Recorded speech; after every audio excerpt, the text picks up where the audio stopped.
So we can just start, like, if you want to give, like, your name, your pronouns, kind of, like, what you do. Okay, well, my name is Nancy Grim Kells, and I go by Grim, and I use they, them pronouns. I'm the founder, and facilitator, and executive director of Grimalkin Records. And we are a queer and trans and BIPOC record label and collective. We do mutual aid work.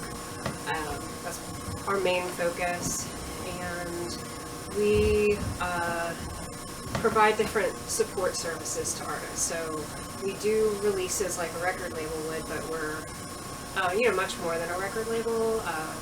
We help artists with things like production services, like mixing, mastering, video production, photography. We have a production network, an international production network. We do mentoring. We have a mentoring network, educational workshops, and yeah, that's about the gist of it. Great. So, could you tell me a little bit about, like, where you're from and how you grew up? Yeah, I'm from Reading, Pennsylvania, and let's see, I graduated high school in 1990. I moved to Philadelphia and I went to Tyler School of Art.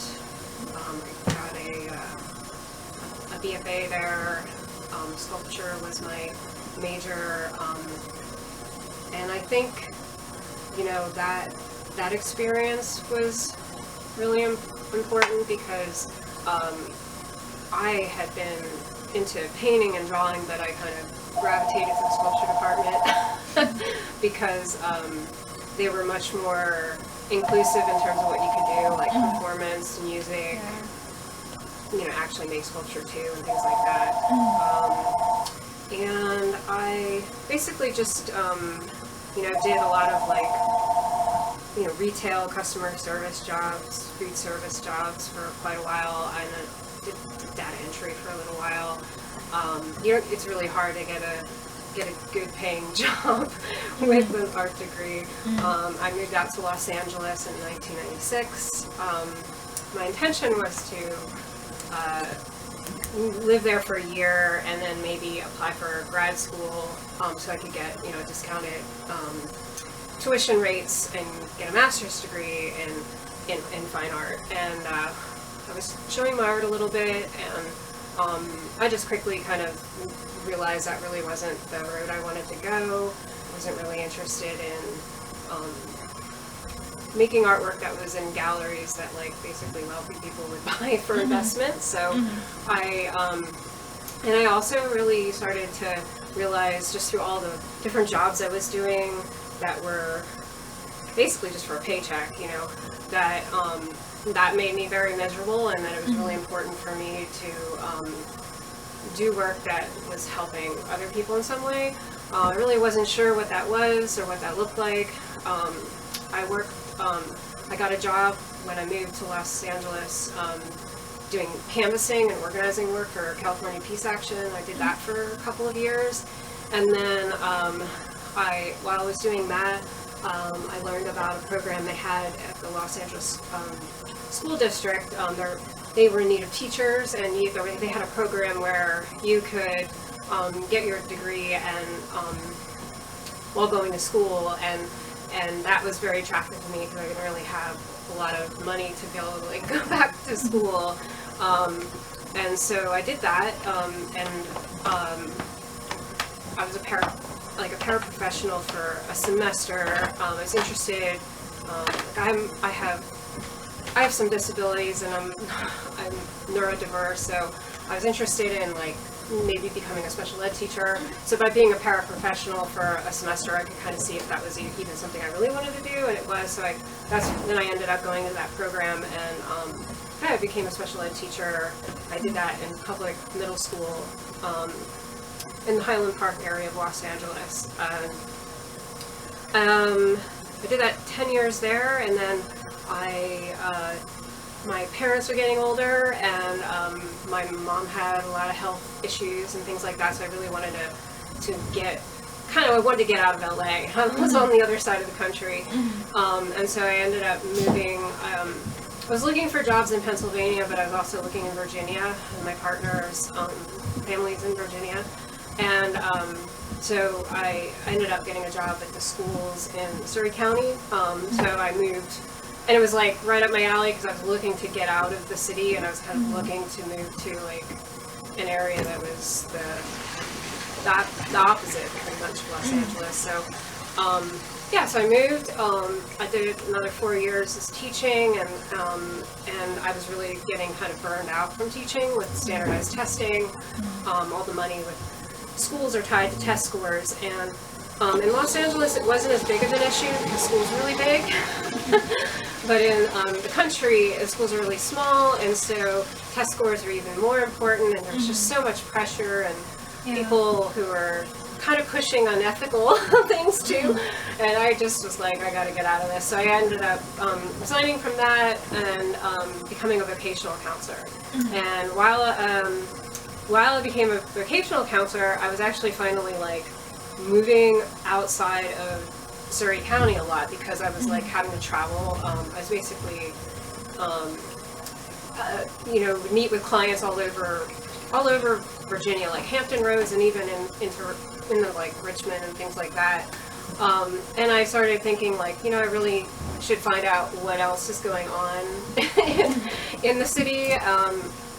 And basically it's just hard to go on the shows again. I was like getting out of my shell again. I had kind of been living sort of like a hermit, really, like just in the country and not really doing too much outside of teaching. Doing that, I started meeting a lot of people, saw how many like just really amazing musicians there are in Richmond, and started forming friendships and meeting other queer people, and basically from there I started thinking about maybe starting a record label or something like that. And so at first it was just like we were just doing some benefit shows. We did a couple of compilations. And we were using the name Friends for Equality for a little bit.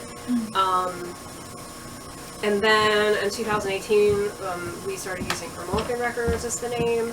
And again, it was just a few friends, and we were just, it was pretty small at first and just kind of like a passion project and things like that. And then from 2018 to 2020, it did steadily grow. We released an artist named Backwash, and she really blew up well releasing with us, and that actually brought a lot more eyes to our label too, and we started getting more of an influx of people like wanting to release with us and things like that, and it kind of just was picking up. And then the pandemic hit, and I lost my job, and at that point I had to really like think about not just my life and what I was doing, because there wasn't even work in my field anymore at the moment, but also just kind of how I was going to continue to make Grimalkin work, because I was funding a lot of the stuff with just like money I made from my job and things like that. Also, side note, I only started playing my own music as Spartan Jetlegs out in 2019. January 2019, I played it out for the first time. That was huge for me because I had said I would never play out because I have terrible stage fright and I'm really nervous. But with friends encouraging me, and I had been like doing some improv stuff with some friends out like live prior to that, I kind of got the nerve to like do that. So when the pandemic hit, it was a lot of, like a couple of blows, like losing my job, can't play out anymore, which I was actually really starting to enjoy it. I had a year under my belt of playing out, and I was starting to like feel better about it and felt like I was sounding better and things like that. So it was just like crushing, and I actually was more depressed than I had ever been for a really short period of time there. But I did snap out of it pretty quickly. I was like, I don't know what I'm doing with my life. I don't know. And then I just kind of like occurred to me like, well, maybe I have Grimalkin still, and it's been growing, and maybe the universe is telling me I should do all these things I dreamed of, because things like, organizing work, advocacy work, education. These are things like I had hoped like we could eventually like bring into Grimalkin outside of just music and things like that. But it was just like more or less like just thoughts and things like that, not really reality. I applied for unemployment. I did get unemployment for a full year, which was nice. And then we made some financial changes with Grimalkin. We ended up like just some small things. Like we were charging $8 for a digital sale and $8 for a tape.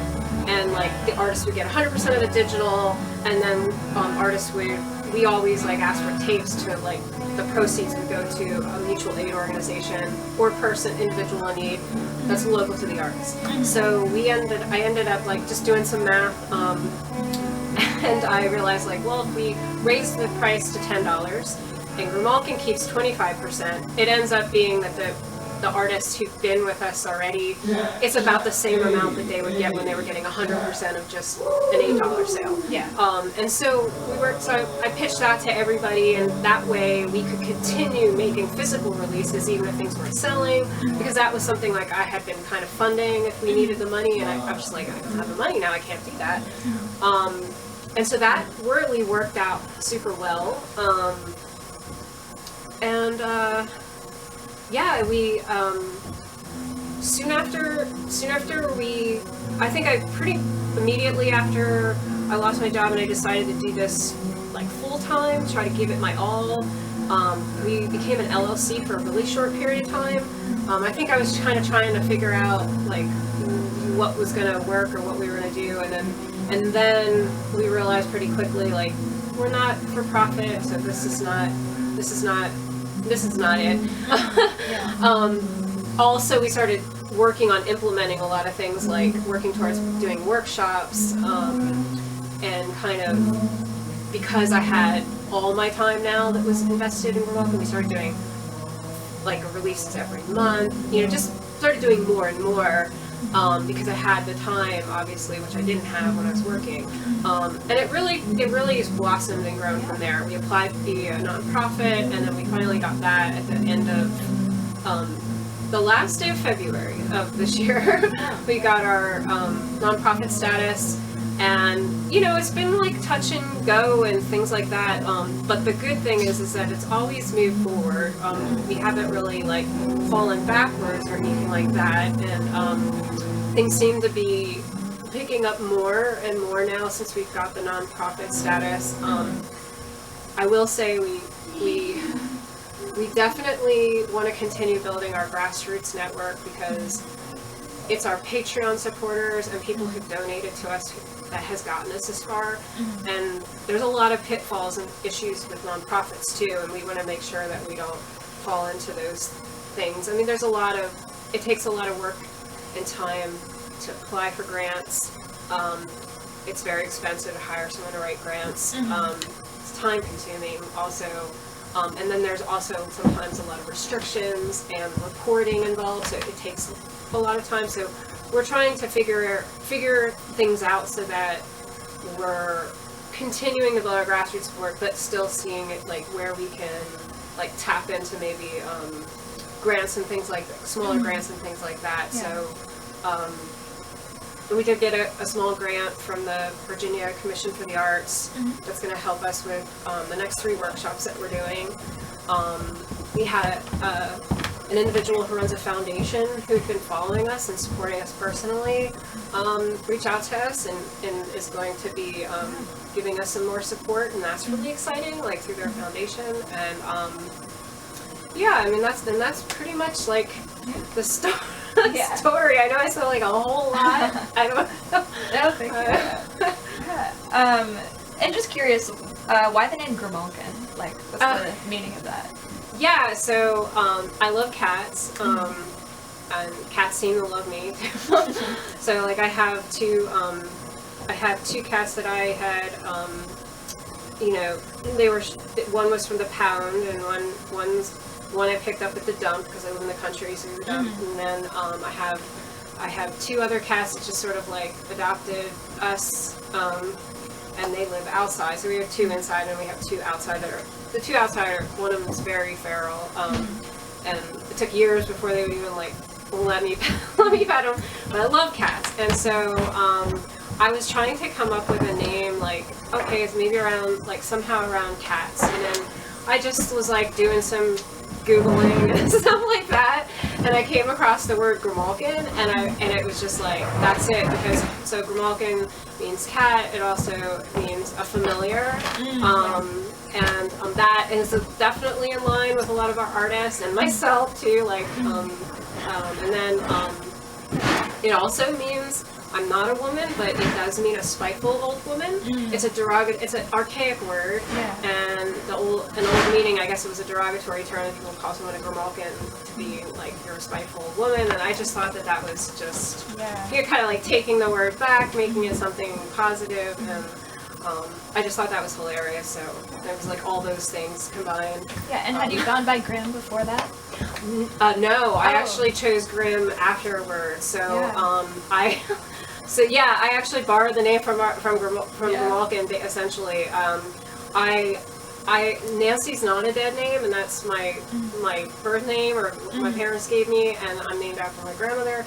I do like the name Nancy. It actually also is like a derogatory word for an effeminate boy, which I love that about it, but it is so gendered, and it just doesn't like feel very, it just didn't feel very good to be called that anymore by folks that weren't like, didn't know me for a very long time. Like, if my partner calls me that, it's one thing. Like, I've been with them for 14 years, you know, but like, so I just took on the name Grim because I wanted to be called something that wasn't so gendered.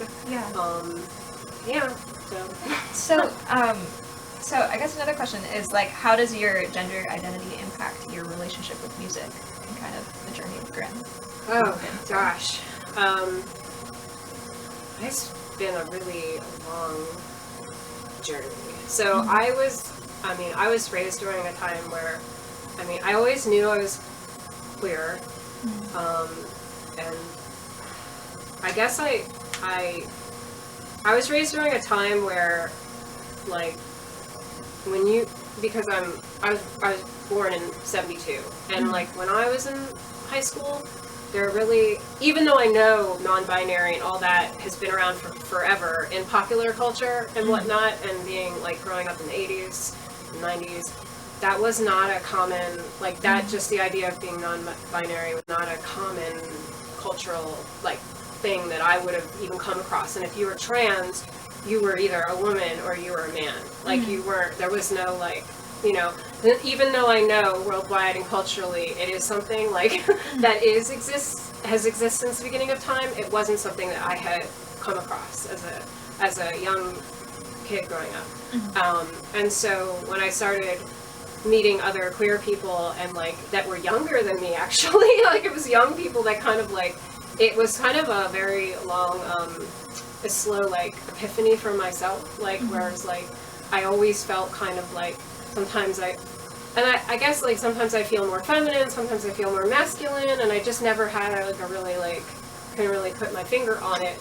And so when I learned about non-binary, it just, it made sense for me. And it wasn't really, I didn't really like come out as like non-binary until like 2019, like that's how late it was. I just didn't have the language for it, and I just like, I just always felt like I didn't quite fit in. I didn't even feel like I quite fit in, like even in amongst like LGBTQ, like you know, for the longest time, it was just like a struggle, like for me to kind of like where like nothing really, none of the labels, none of the things really completely like fit for me. And my album Godless Goddess is that I put out in 2019. It's like even though I'm so much older, I'm like in my 40s, like writing it, like it's very much like a coming of age like album for me. It's like I was like reborn, and honestly like Grimalkin has really contributed to me becoming like being able to be like my authentic self, like because like every job I've ever had, every community I ever lived in, every whatever, I always had to like hide and cover up who I was, not just my gender identity, but also even just like this being like having learning difficulties or being neurodiverse and things like that. I've always developed like coping like skills to just sort of like blend in and adjust, you know, like so that, or hide or cover up. And honestly, it really wasn't, I would say, fully be myself until I lost my job, really, because in my last job and every job I've ever had, I never was out to anyone. It just never felt safe to do so. And so it's really amazing being able to like be in a community fully and not ever have to like ever pretend I'm something that I'm not. Yeah. So, and that's never happened to me until I lost my job. Because in my job, I really did have to kind of, like, I think some people would have been cool about it, but it just, it's just like one of those things. Like, yeah. And so it sounds like Grimalkin kind of serves that purpose for like your artists as well. Yeah.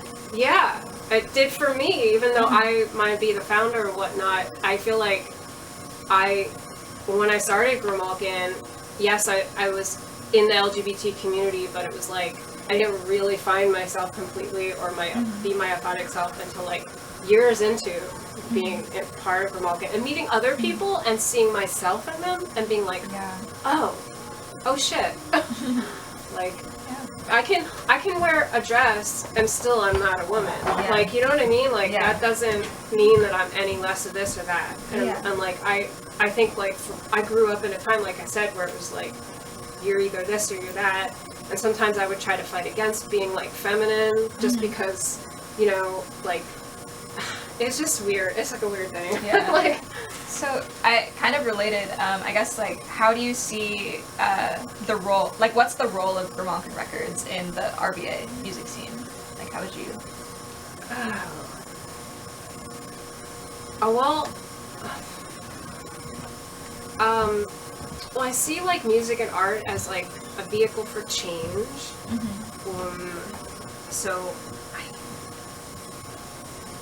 And I see myself as a facilitator because I always use that word as opposed to, like, manager or something like that.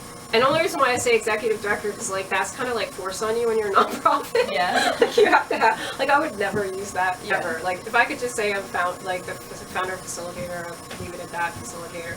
Because I feel like, and I guess this is what I'm answering your question kind of relating to this, is that I feel like my strength is being able to kind of see possibilities and also see possibilities of other people and like see strengths and things like that, and like that's just kind of from my education background, and I've always approached teaching like kind of like as a facilitator more than the instructor who's giving information. It's like you're kind of like help them find the things they need or develop their own skills, and I guess that is kind of how I see Grimalkin as a whole, as like this space for people to explore and like facilitate change, facilitate who they are, maybe like grow within that and find opportunities for different things. And I guess that's so within. Yeah, and so I would see that for Richmond too, I guess, but you know, not just Richmond, you know, like anyone who feels like a kinship with what we're doing, you know, to be a part of that, and collaboration. Like I want Grimalkin to be a place where we can partner with other people, collaborate with other people, and also not just other like groups and organizations, but that happens also within Grimalkin. Like, so many of our artists have been like featured artists on other people's albums, and people end up doing projects together and collaborating, like doing video maybe for someone's album. So just kind of all of that stuff, like that's I guess is what I hope to just kind of be this place for that kind of creative exploration and joy, I guess. Yeah. So Could you talk a little bit about how Grimalkin does mutual aid, like, and if you have like an example specifically in Richmond, or? Oh yeah. Well, okay. So Jason Jamal did an album, and he donated the proceeds for his tapes to his friend who's getting top surgery. So like that would be an example. Yeah. We'll often have like a friend, like just something happen to somebody, like maybe they need to raise money to pay for like the rent, make ends meet for their rent or something like that. So we'll do like a fundraiser, you know, online, encouraging people, you know, to donate. So we've done stuff like that, and then like more broadly, it would be like, you know, kind of, you know, benefit shows and things like that, maybe for other organizations that are involved with mutual aid, like, you know, the Virginia Anti-Violence Project, you know, just kind of trying to raise awareness of how important mutual aid is, and then just also, you know, the thing with helping other organizations that I find is important is smaller grassroots organizations is just bringing awareness to their work, building partnerships with them so that we can like refer artists to for other things, like so like you know, we've had an artist, maybe they need counseling help, and so like the Virginia Anti-Violence Project does provide counseling service, so we can like, oh hey, well here you should contact them to get some help. So I would consider those types of things mutual aid too, even though they're more specifically related. So kind of like the whole gamut from like just literally helping a person in your community to like more broadly educating people, I guess. So, So does like everyone like basically involved, like on the collective and on the board, does everybody play music? Or record music? Yes. We have had a couple collective members that didn't make music but were involved in music, like they booked shows or they did other artistic endeavors. So you absolutely don't have to be a musician to be a board member or a collective member, or be part of our community at all. Like there's so many other things that, you know, creative endeavors, you know, within Grimalkin. But I would say yes, right now, everyone. I would say with the exception of Carla, who's not technically on the board because she does our accounting and she's like our business manager. Yeah. She's the only person I think who does not make music. That is like part of our it's a bit noisy down here. But that's like part of our like, I don't know, community or like what have you. And I was looking through like some of the artists, and I noticed like it's a lot of experimental stuff. And so I was wondering like, what are the most like predominant genres that you record? Like Well, so I would say that is the one main like overlying thing about us musically, I would say, is that it's not that you have to be making experimental music.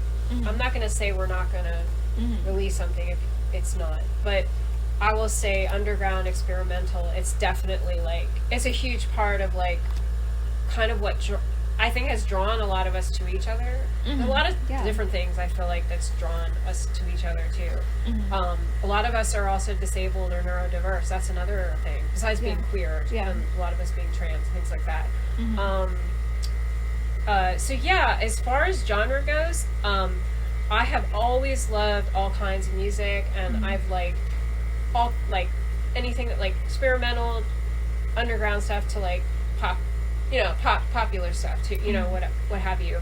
I think I've always kind of probably been drawn more to stuff that's like less popular or less known, more underground. And so maybe that's informed a lot of how Grimalkin is, but it just kind of naturally has been that way. It's not like we had this thing where like there's no specific genre. And I would say a lot of the artists too kind of dabble in multiple genres, of mixing of genres, kind of pushing the lines of genre. So I would say that's an overlying thing.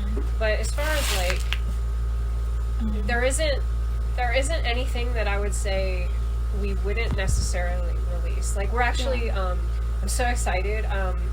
We're going to be releasing Coldwater's next album, and that's like psych country. And I'm really excited about it. And I would definitely say it's experimental within the genre or whatever. Yeah. They're like a Canadian band,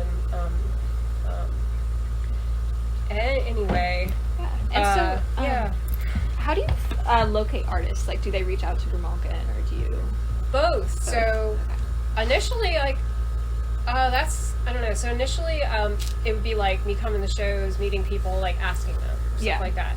I met a few people like on Twitter actually.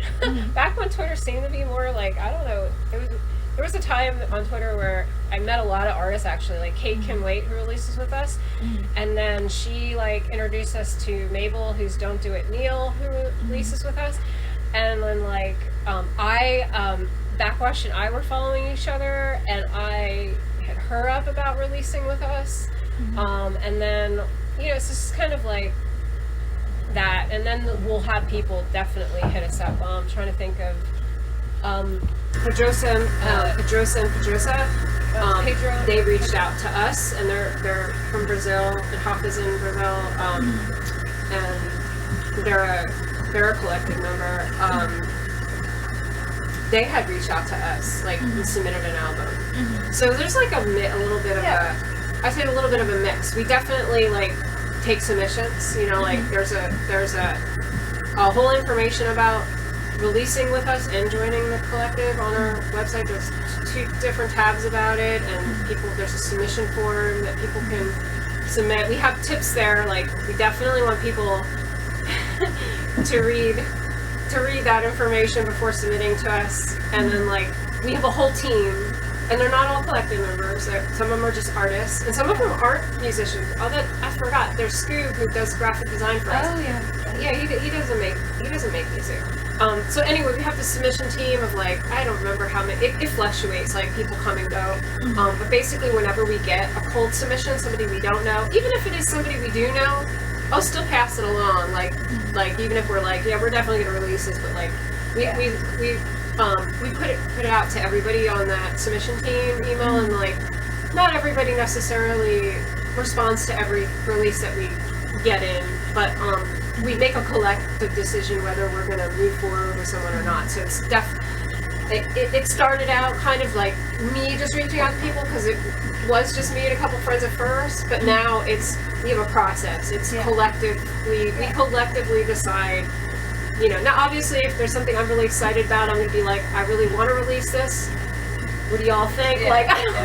So far nobody's been like, no, but I mean, like, if somebody had a legitimate concern, like, I would absolutely, like, want to know. That's why I think it's good to have a group of people, because in this day and age, too, like, you don't know, sometimes you don't know people, and, like, you have to be kind of a little bit careful, and we want people to tell us why they want to release with us specifically. Like, why us and not a different label. Yeah. And it's pretty obvious when we get something that you could tell has been sent out to, like, I don't know, dozens of labels, It's just like, we're more than a label, so we really want people who feel like a kinship with us and are interested in community building and maybe being a little bit more active with us beyond just like, what can you do for me? It's not that we don't want to help people, but we are so much about mutual aid and mutual support that we don't want it to be, we're not this big label with all this money and I don't have a trust fund. Like, you know what I mean? Like, it's not, like this is not a big company and things like that. So we want people who are generally like, want to be a part of what we're doing more broadly than just releasing music. All right.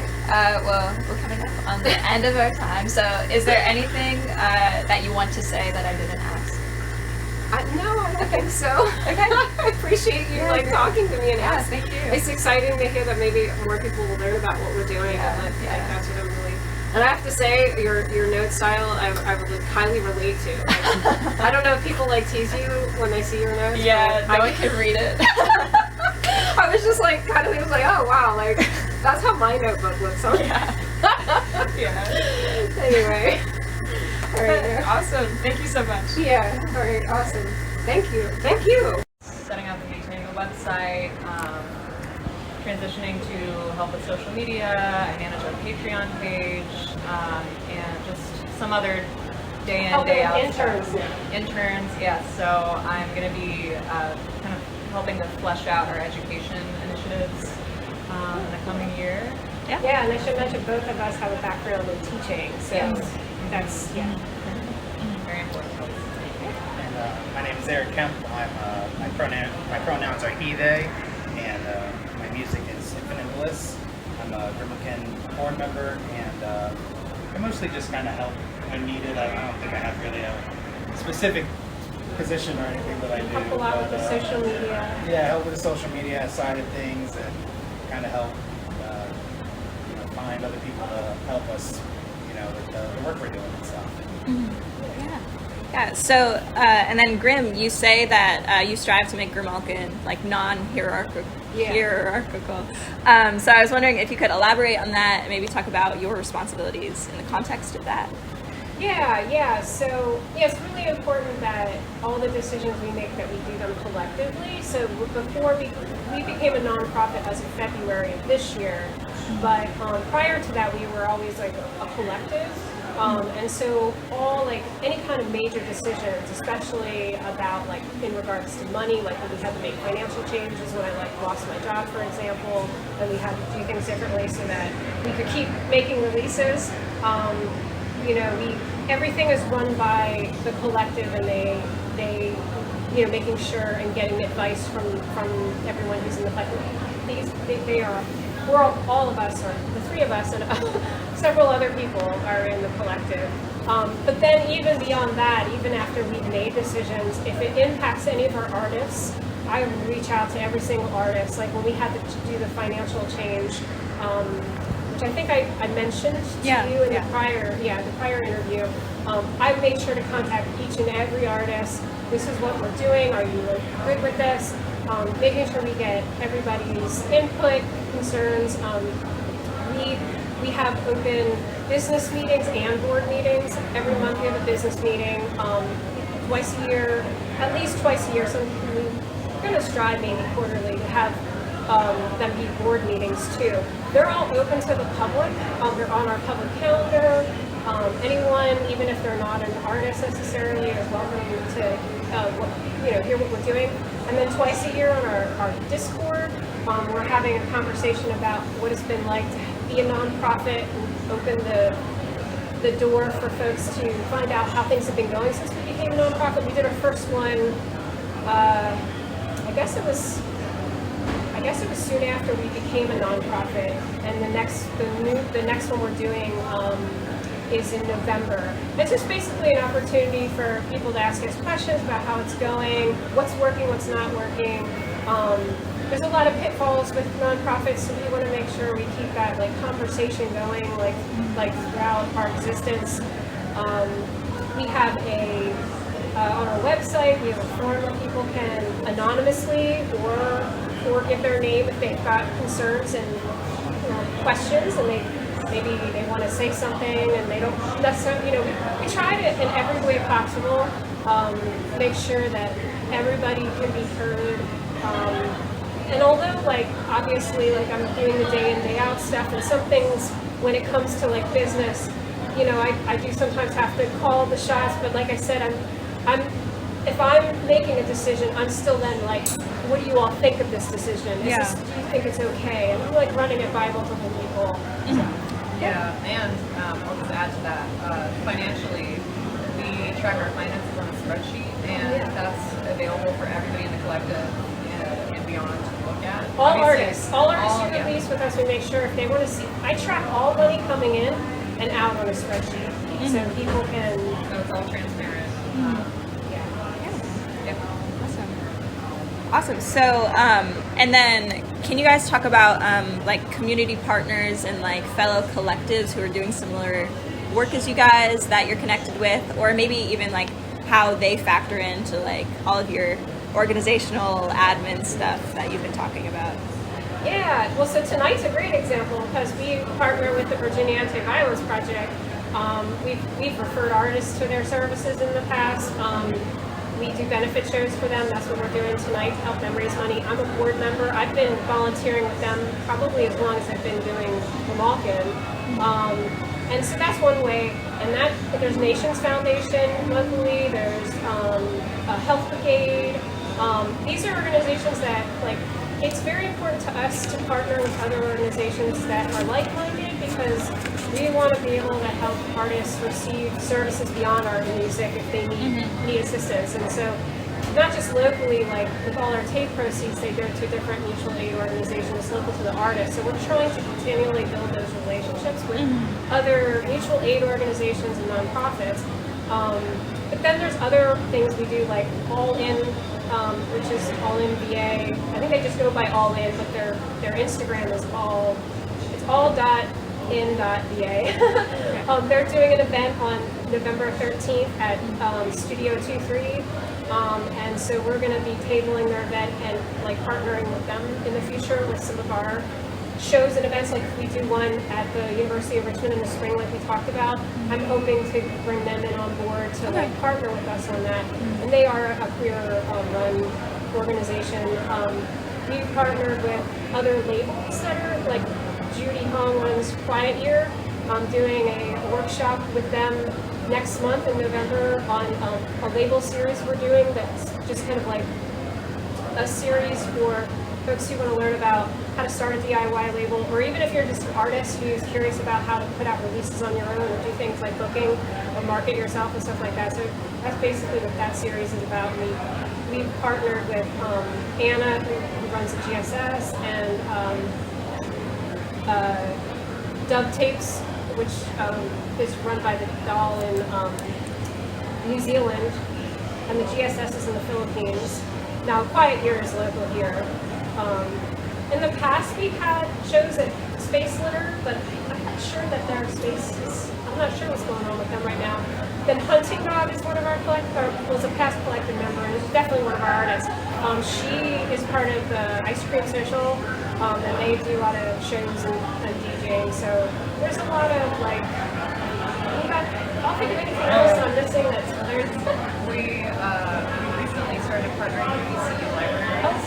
Yeah. They're not really like a grassroots organization, but they are partnering with us to put on basically visual creative workshops at the workshop at VCU, which is really exciting.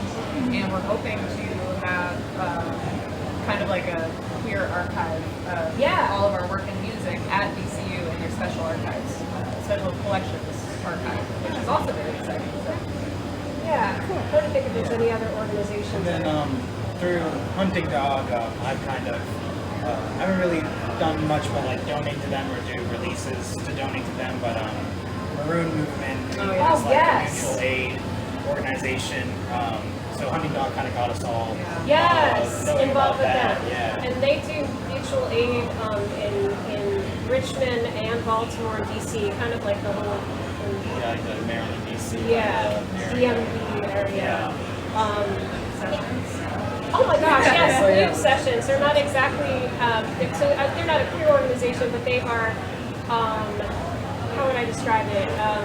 They have different chapters all over the world, and Mags started one in the DMV, and it's a beat-making challenge, but it's very community-oriented, not competition-oriented, and it's like the challenge is you have 23 hours, essentially, to make a beat or a track from a crate that they drop, and you have like this short time, and then you come together. We're actually doing an in-person event in February here at Garden Grove with group sessions. It's typically online since the pandemic, but we are having an in-person one.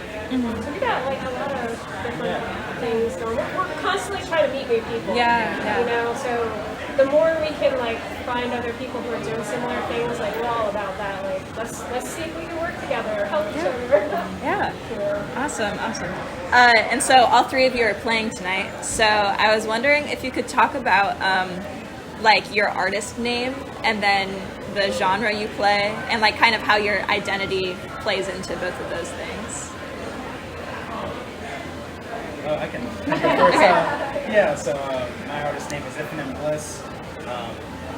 And other than maybe lyrically, I don't think it has much to do with my gender identity, but it is really about like kind of my experience as like a biracial artist and stuff. And then it's called Infinite Bliss. There's just a lot of reverb and delay going on, so it's kind of big and ambient. But yeah, I put in like samples a lot.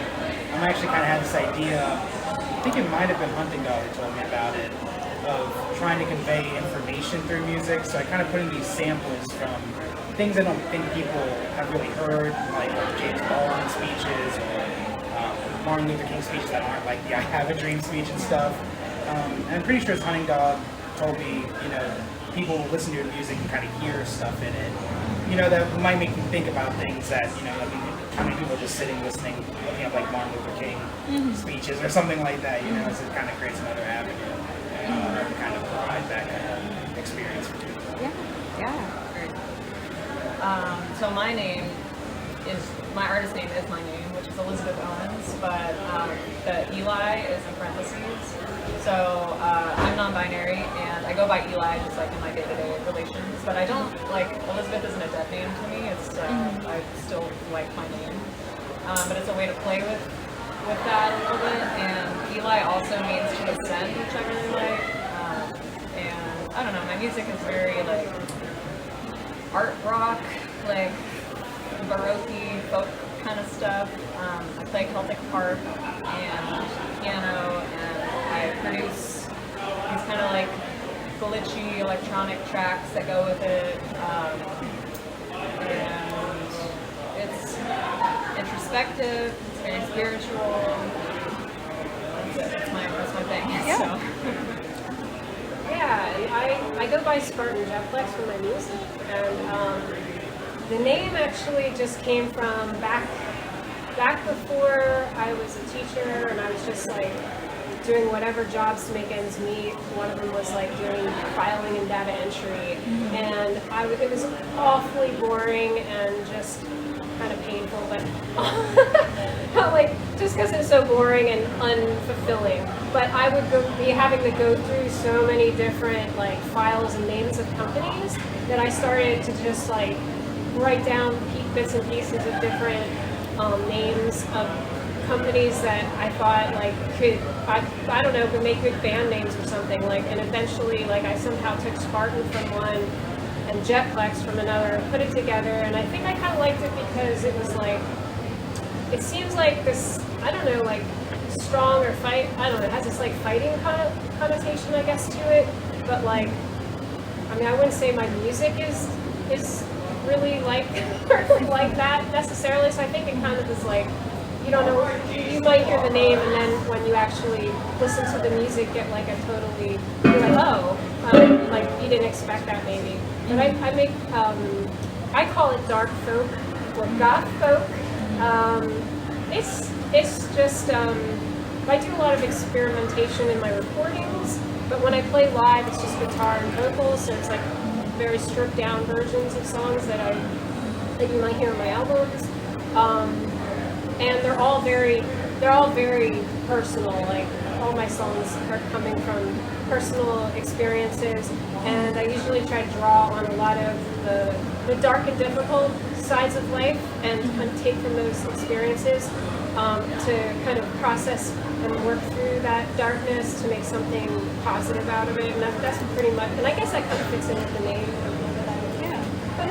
That's about it. Yeah, great. So, and then I know you guys are all local. So, what can you say about playing and working in Richmond specifically? So I guess technically I'm the only one who lives in the city of Richmond, and I like Richmond a lot. I was born in England, Texas, and then moved to Virginia, and came here for school 10 years ago. So this is the place I've lived the longest, and I really love it because it's not a big city, it's a pretty cozy city, which means it's kind of, I don't know, it's you run into the same people again and again at shows, which is nice, I think, because then you get to know them and build a community. There's always tons going on. There's like a vibrant arts and music scene. It's really lovely. It's really wonderful. Like every day of the week, there's something to do. There's a really big beer scene. Very supportive. I mean, obviously, there's always going to be pockets of not supportive people, but I found a really nice niche, really nice community in Richmond, and yeah, I don't know, that's just vibrant arts and good food, really good food. That's all I have to say. So I actually don't live here. I live over an hour south in a rural area called Carsley. So Richmond is the closest city that has a lot of cool stuff going on, I guess, for me. I'm kind of situated between Norfolk and Richmond, but this is a little bit closer than Norfolk is. You're in Norfolk. Yeah, I live in Norfolk, and it's kind of got its own like the 757. It's like Norfolk and Virginia Beach and a few other cities. Like small cities are kind of just like metropolis, I guess. But I mostly play in Richmond, and I just think it's kind of more what I got going on. Like Norfolk, Virginia Beach are very like beach city kind of places, so a little bit less, I guess, like artful or a lot of like beach kind of stuff, beach rock, they more like reggae bands and stuff. Yeah, Dave Matthews type stuff. So I tend to play Richmond more, and I have a lot of friends in Richmond, and even before I was doing Infinite Bliss, just the other bands I've been in, we've done better in Richmond. So it's kind of just become, I guess, my like artistic home, even though Norfolk is my actual. Yeah. There's like every genre too in Richmond. So some cities have like one genre that they do, but Richmond, everything. Yeah. Pretty much everything. Bluegrass, hip hop, jazz, rap, metal, so much metal, punk and metal, yeah. And it's all over the place. I feel like it's Noise. And I feel like it's like from kind of mainstream stuff to like really, really underground, like weird stuff. It's like a very wide variety kind of going on. And I would say, like, what you had asked me about before, like, our focus is, I would say, the thing that ties all of us together is our experimentation with music. Everyone we release with us in our collective tends to be more on the underground or experimental side of what we're doing. Great. So, I guess, is there anything else that you want to say that I didn't ask about? Maybe about like experimentation, or about mutual aid, or about tonight's concert, or just anything.